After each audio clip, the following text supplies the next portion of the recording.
Every year, calls to legalize cannabis grow louder and more pervasive, and for good reason. Ending the decades-long prohibition on a plant would free up police to deal with more serious crime. According to FBI statistics released late last year, police arrest someone for weed every 48 seconds, and the majority are over simple possession, despite the fact that many states have already legalized it. In 2016, more people were arrested for cannabis than for all violent crime combined. Ending this prohibition would help clear out America's criminal justice system, and at least to some extent reduce the prison population, which is the largest in the world. It would also decrease the amount of money wasted trying to stop the flow of a plant that has clearly not stopped despite decades of the failed militant drug war, which has simultaneously expanded the police state and threatened our liberties. Another popular argument for legalizing cannabis is that it's medicine, and to be sure, Americans have shown a desire to use non-psychoactive cannabis, CBD, over traditional painkillers. Legalizing the plant would mean that sick people suffering with everything from Crohn's disease and Parkinson's disease to epilepsy in children and debilitating headaches could treat themselves or their loved ones as they wish without fear of being harassed by the government, but also that more research could be conducted to identify more potential uses of the plant, and that the big pharma monopoly that dominates mainstream medicine and which has lobbied to keep cannabis illegal would be subject to challenge and competition.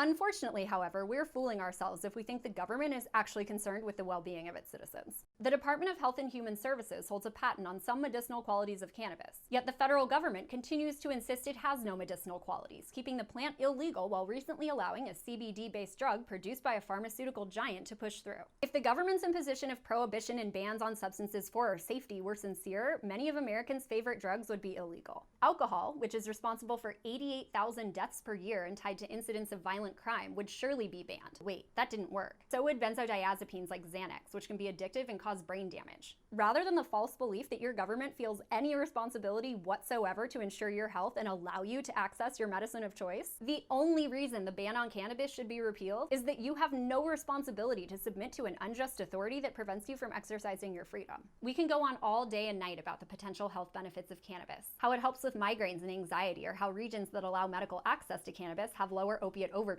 rates. But while these are all encouraging facts and provide great reasons for people to be more tolerant and maybe even consider it for themselves, they have nothing on the fundamental reason the government has no right to keep it illegal. You own your body and consciousness and should be free to do with it as you wish, so long as you aren't hurting anybody. And the same goes for other banned substances, including and especially those that expand our perspectives. The government's denial of this reality is not rooted in wanting to help you or keep you safe. Because again, if it were about that, they'd ban your favorite legal drugs. Not that doing so would actually prevent use, but wanting to keep control over you. If you don't own yourself to the extent that you can experiment with your own consciousness, who does own you? The people who claim a right to use violence against you for non-violently disobeying their rules. Yes, medicine is nice, and so is reducing the absurd amount of money spent on drug policing and the encroachments that come with it. It's also true that a majority of Americans now want cannabis legalized. But it is not the government's right to dictate what we can and cannot put in our bodies as long as we aren't violating the rights of others, nor are our basic freedoms subject to a simple majority opinion or the opinions of politicians. We need to evolve past the mentality that the nanny state gets to decide what we can and cannot non-violently do with our bodies or our consciousness. For example, the mentality that we must justify our choices by asserting that weed is medicine. Taking this point further, legalization is better than prohibition because fewer people will be victimized by the state for victimless crimes. But we also have to free ourselves from the conditioned belief that the same exact institutions of authority that brutalized us, imprisoned us, and demonized us for consuming a plant now have some moral privilege to regulate it and make money off of it, while propping up emerging special interests and driving up costs. The fight for cannabis freedom isn't about begging an oppressive, ignorant government to let us consume a plant because it's medicine, or because it's practical, or because public opinion deems it increasingly acceptable. It's that we should be free to make all decisions for ourselves, as long as we're peaceful. And on that note,